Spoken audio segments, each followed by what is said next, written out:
Hey, what's going on, guys? Welcome back. It's the Last Viking. Now, this whole election has been nothing but, you can really say scandalous. Let's just say that, because if you go and you say, well, my president won. Okay, let's say Biden won. Okay, now and then you go and you say, I don't really care what everybody else says. Yes, I hear that, the wolf is in town, but then nobody reacts because they don't believe that. Just because you don't believe it doesn't mean it's not there. Okay? Let's just put it that way. Now, if you look at what Biden and Harris stand for, and you kind of educate yourself about what that party does, as far as, if you look back at history, the Democratic Party has actually stood for enslavement. They were the first ones that actually ever owned slaves. The Democratic Party was the only ones that ever owned slaves. They were the first ones that did the slave trade. Okay? The Democratic Party also is the first ones that have approved the abortion, basically ripping out a brand new baby all the way up until the day it's born.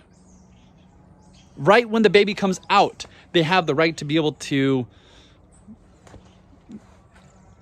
clock that child out of this world. If that's what you stand for, then please skip this channel.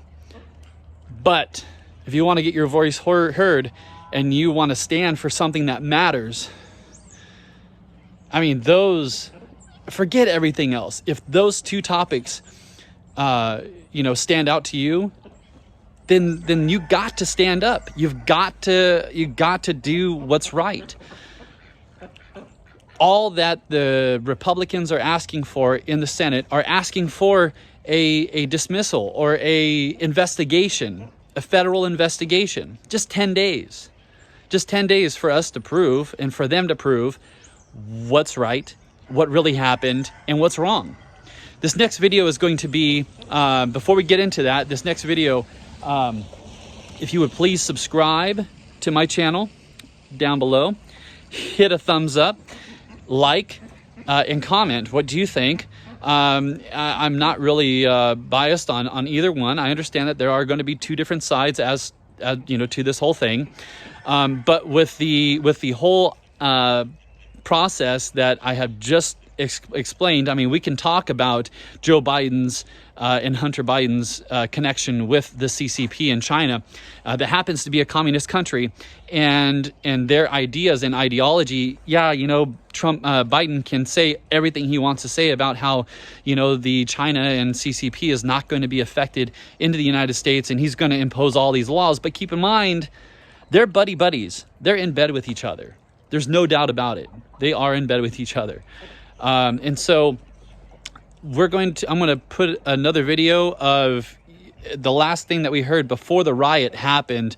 And unfortunately, there was a 16-year-old girl who succumbed to her injuries and has been deceased and passed away because she took a fatal shot to the neck by a federal agent that was in the White House, or in the Senate office there. So unfortunately, she lost her life, but it wasn't in vain because she felt that she was doing what's right. Now, again, would you feel that you were doing what's right if anything, if the Republicans and Trump is right that there was fraud going on? Don't you think that there should be a federal investigation into really what happened? Leave your comments down below, give a thumbs up, and subscribe. And here comes the video. This is going to be the objection and the proof of what Senator Ted Cruz has got to say. He's going to tell both sides, Democratic Party and Republicans, back in the chambers of what they were talking about, and they're going to hear their evidence as far as Arizona's objection state. The objection for the Electoral College is going to continue tonight. Probably in about 30 more minutes, they're going to get back up on the floor, and they're going to proceed with the rest of the states. So please subscribe and share. Thanks for watching, and thanks for all the patriots out there on the front line, getting the message out there and letting the world know that this is not okay. This fraud is not okay. Thanks for watching, and here we go. Are there any objections to counting the certificate of vote of the state of Arizona that the teller has verified appears to be regular in form and authentic?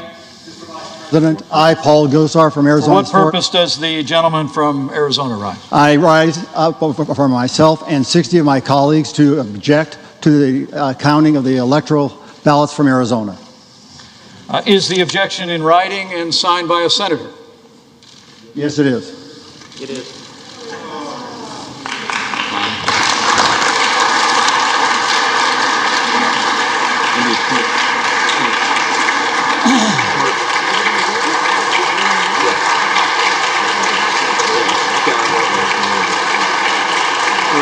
I need the next page. They didn't do social distancing, they stayed.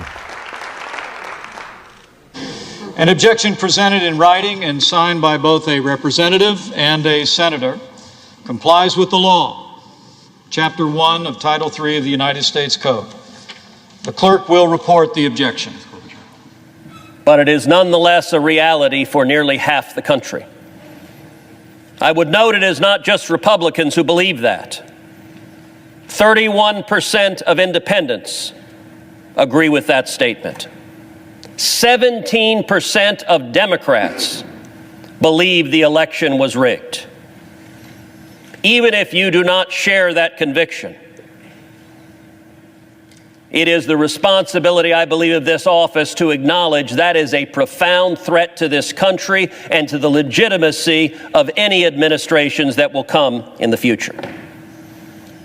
I want to take a moment to speak to my Democratic colleagues. I understand your guy is winning right now. If Democrats vote as a bloc, Joe Biden will almost certainly be certified as the next president of the United States. I want to speak to the Republicans who are considering voting against these objections. I understand your concerns, but I urge you to pause and think. What does it say to the nearly half the country that believes this election was rigged if we vote not even to consider the claims of illegality and fraud in this election? And I believe there's a better way. The leaders just spoke about setting aside the election. Let me be clear. I am not arguing for setting aside the result of this election. All of us are faced with two choices, both of which are lousy. One choice is vote against the objection. And tens of millions of Americans will see a vote against the objection as a statement that voter fraud doesn't matter, isn't real, and shouldn't be taken seriously. And a great many of us don't believe that. On the other hand, most, if not all of us, believe we should not set aside the results of an election just because our candidate may not have prevailed. And so I endeavored to look for door number 3, a third option, and for that I looked to history, to the precedent of the 1876 election, the Hayes-Tilden election, where this Congress appointed an electoral commission to examine claims of voter fraud. 5 House members, 5 senators, 5 Supreme Court justices examined the evidence and rendered a judgment. And what I would urge of this body is that we do the same.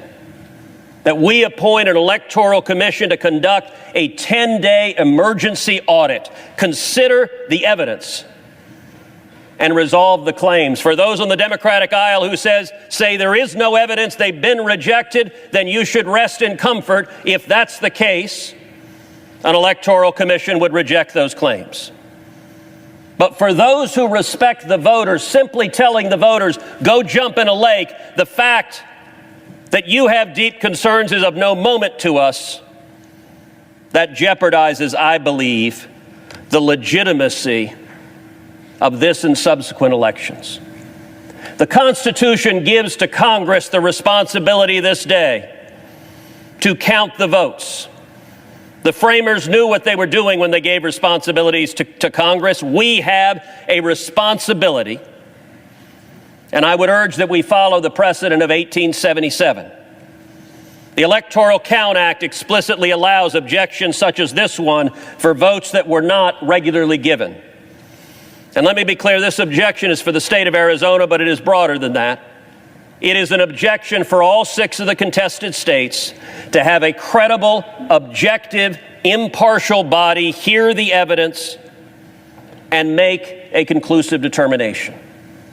That would benefit both sides.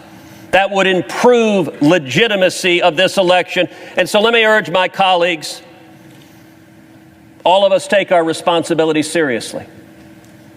I would urge my colleagues, don't take perhaps the easy path, but instead act together, astonish the viewers, and act in a bipartisan sense to say we will have a credible and fair tribunal, consider the claims, consider the facts, consider the evidence, and make